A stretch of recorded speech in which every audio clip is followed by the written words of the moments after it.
তারপর দেখতে দেখতে সে ছোট্ট বাচ্চাটা আস্তে আস্তে বড় হতে থাকে এবং এক সময় 5 মাস থেকে 6 মাসের যে ওর যাত্রা পথ সেটা একদম সম্মুখে এসে দাঁড়ায়।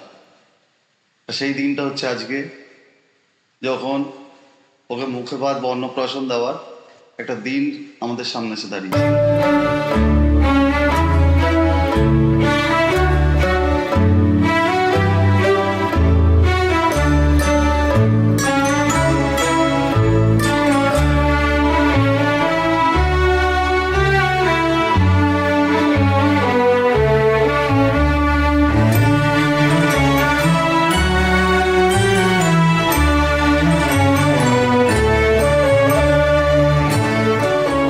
তৃপ্তির হাসি হেসেছিলাম সেটা আজকে আমি বুঝতে পারছি। আর তারপর ওকে যখন আমার কাছে দিল একটা আলাদা, তখন আমার চিন্তা এলো যে ওকে আমি ঠিক করে বড় করতে পারবো তো, এই ছোট্ট ঘাড় শক্ত না হওয়া বাচ্চাটাকে আমি ঠিক করে নিতে পারবো তো, যত্ন করতে পারবো তো, এই ভয়টা আমার মতন মধ্যে কাজ করছিল। কিন্তু আস্তে আস্তে আস্তে আস্তে আমি ওগুলো ওভারকাম করে আজকে এই 6 মাসে এসে পৌঁছাল।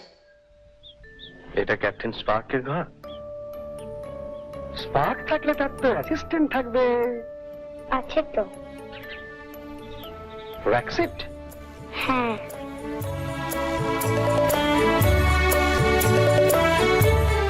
আমি বলবো ওসব কিচ্ছু ভাবার দরকার নেই।